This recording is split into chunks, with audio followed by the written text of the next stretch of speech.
Oh, whole is whole. Have you seen Hunter Schafer? How could anyone possibly call her a man? That's very obviously a woman. Look at how attractive she is. Protect the dolls. Oh, you can't play slots without having a lever first. Oh, I love being compared to trans women. I love that I, as a cis woman, get trans allegations. That means the world to me because trans women are so hot. I wish I could be as hot as all trans women are. Do you know what all these things have in common? It's that they uphold the rigid expectation that to be perceived and to have your identity respected as a trans woman or trans femme, you must first uphold the very rigid expectation of being aesthetically attractive because we as society have decided that the one thing that women can do to prove their self-worth to us, or not even self-worth, just the worth to us that we could benefit from, is being nice to look at. Hi, my name is Quinn Liachi. My laptop's broken. I can't edit, so we're doing this in one take. Third time in a row we're doing this. Welcome to the channel. So, online, we have a lot of discourse surrounding trans people, for better or for worse. And the right has taken this in the direction of like, let's, eradicate every single one of you.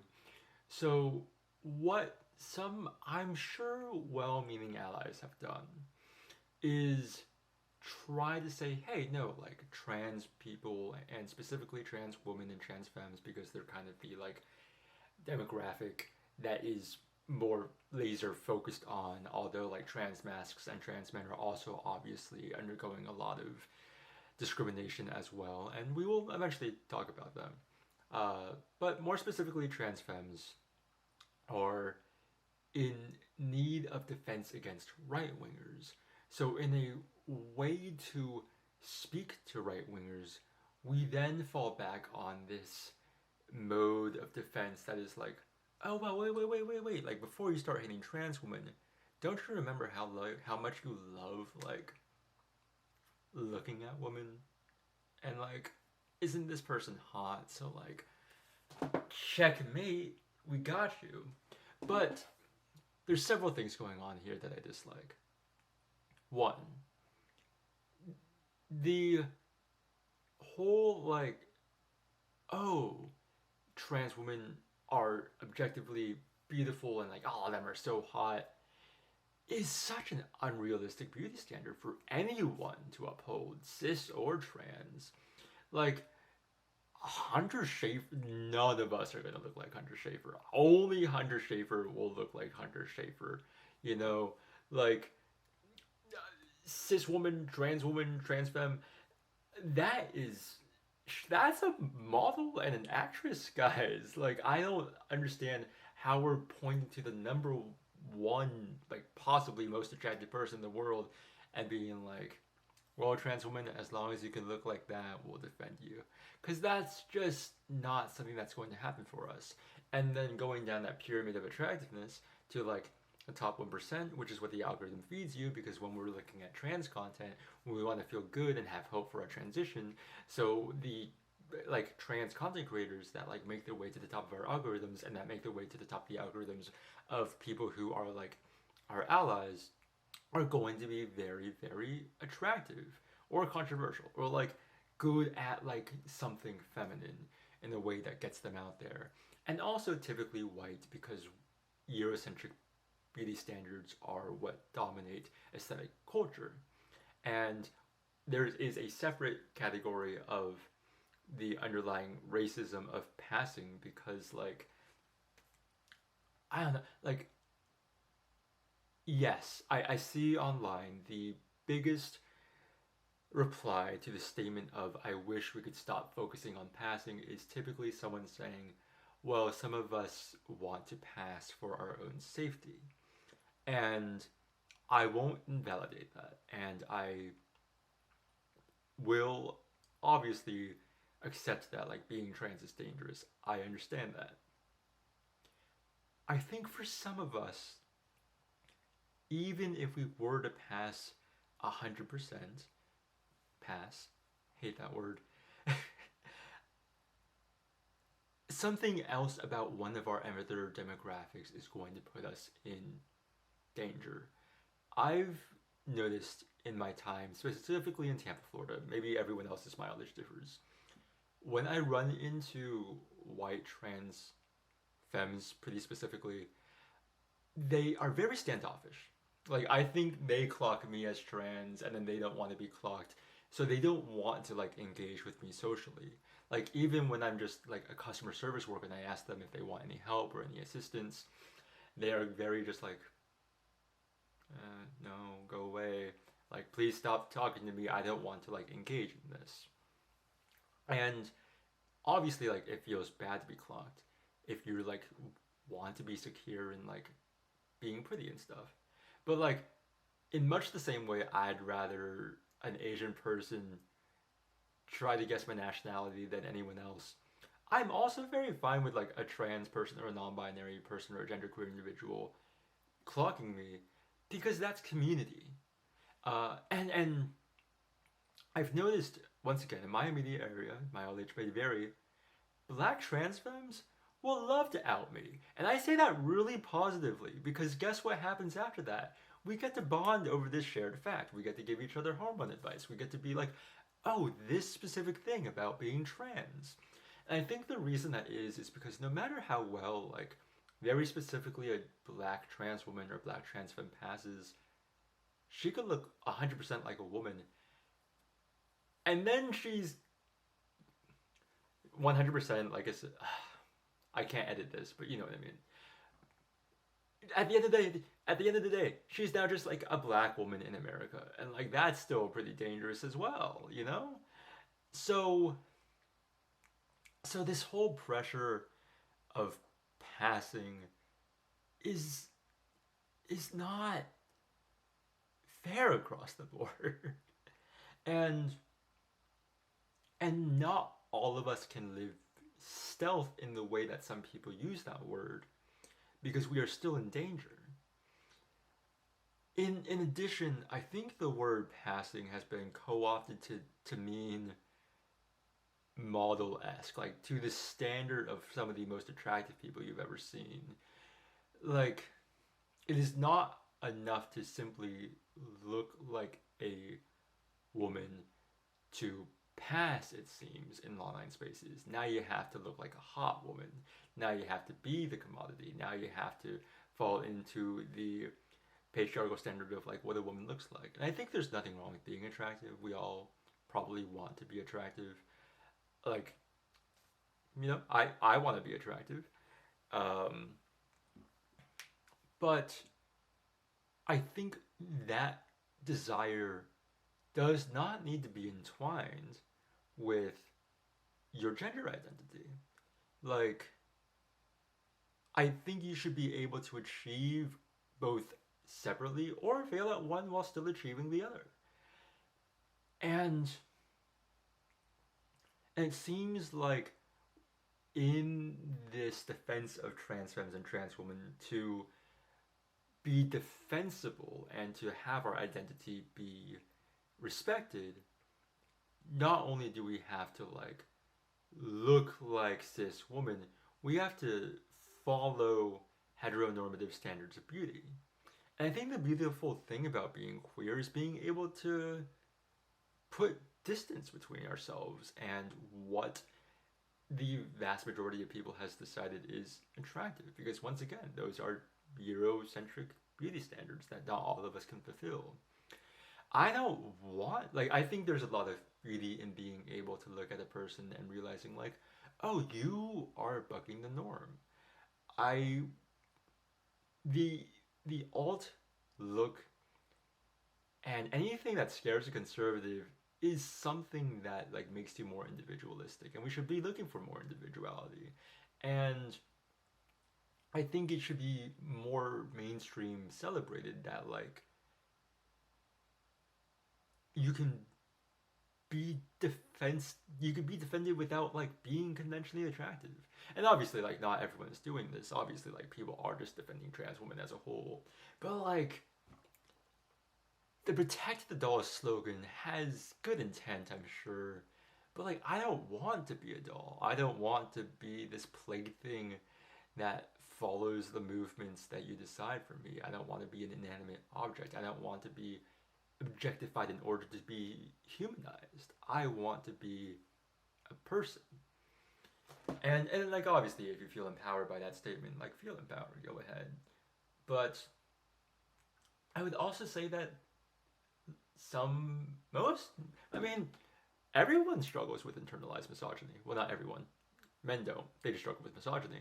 But once you are trans femme and once you are uh, a trans woman or a woman or really anyone who's just like on that side of the feminine spectrum, you start to have to tackle that internalized misogyny. And if you were transitioning from mask presenting to femme presenting, I think it's a lot.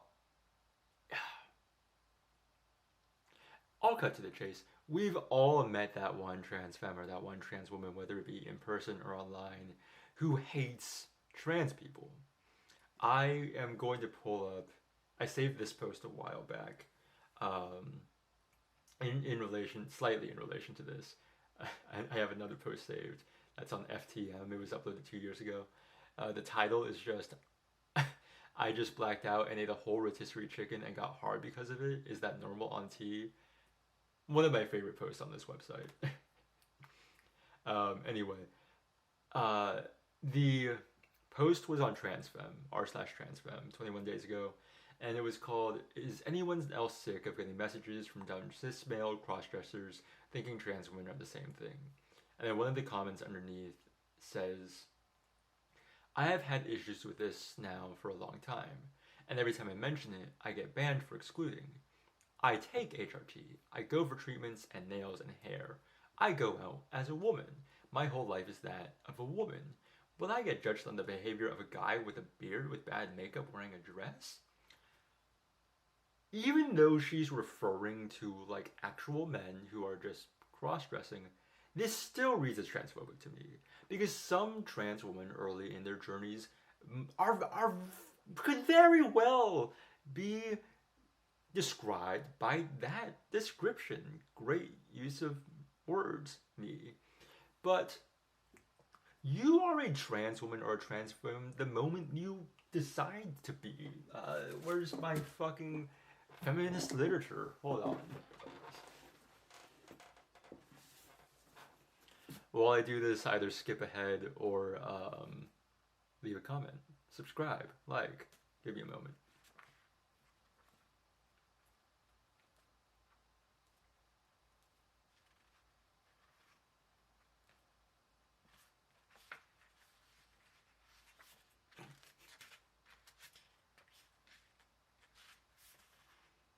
Is this gonna take like an embarrassingly long amount of time?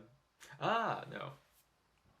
In Simone de Beauvoir's The Second Sex, which I started reading because I also like her other quote, uh, one is not born, but rather becomes a woman, which she was referring to not trans people, but like, it's a very trans quote. She has another very good quote. "The female is a woman insofar as she feels herself as such." I completely agree. Trans woman, trans femmes, you are a woman in so much as you feel yourself as such. The moment that happens, you don't need to go out, shave your beard, get treatment, do your nails, and do your hair. You very much are a woman who maybe looks like a man, but with a lit light bulb above your head. And I think that's great. And there's this the transphobia of the only valid trans women are the ones who like put in a shit ton of effort. But no, like the moment your egg cracks, it's not as if you spend all this money to like wear these clothes, do these treatments, do everything, uh, engage in the like patriarchal pressure of performing womanhood, which means dolling yourself up and making yourself look pretty. Like no, you are already a woman. And like this is such a common sentiment. I also came across another post a while back that I wish I had saved of a trans femme who was invited into a trans Discord, joined a voice call, and then like a group of trans women and trans femmes were like, one of them said something along the lines of, "Oh, I hate these beginner trans girls who can't pass for shit. You know, like they give us all a bad name. Everyone thinks that like they will look at them and think we're all like that. And then another trans femme in the video in the voice call event apparently said, "No, no, no. I love those trans femmes, the clockable ones, because we get to use them as like a shield against further scrutiny. And if everyone thinks that trans girls are easily clockable, trans girls like us get to fly under the radar." And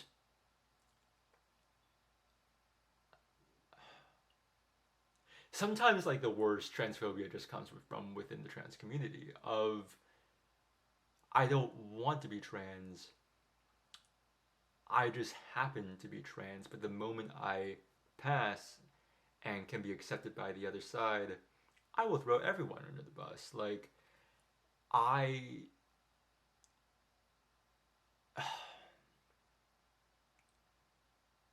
it just feels it feels like we want we are upholding these standards that we were supposed to be tearing down by existing. Does that make sense? But early on in my transition, uh, I remember having that question of like, if if you if gender's like all made up, and if it's so hard to think of the argument now because I debunked it so long ago.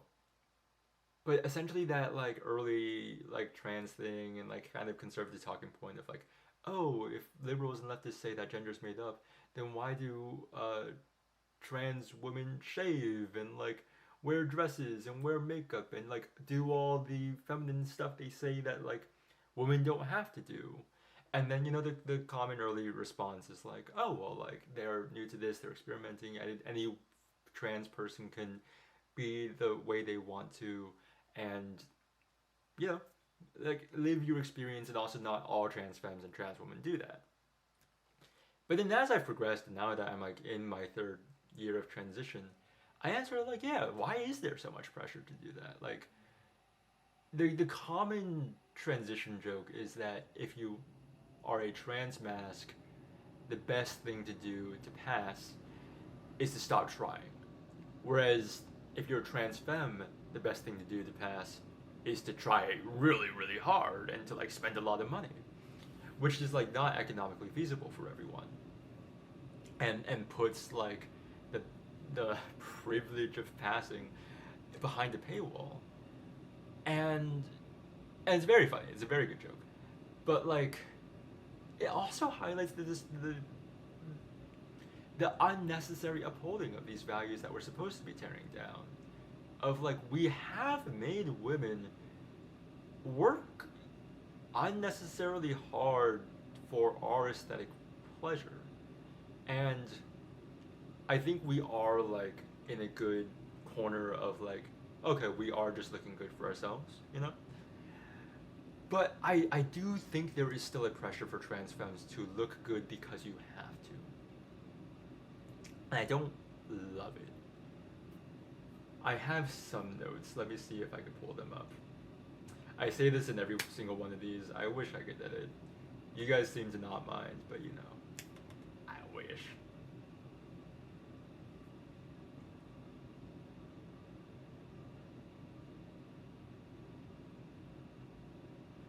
Looks like that was kind of it. Oh, I mean, it's a little bit late. I just like this comparison, so I think we'll end on this comparison, which is that the whole argument of, yeah, like I love supporting trans women. Look at how hot they are. Is very much giving like high school dudes saying, yeah, I'm a feminist. I'm so attracted to women.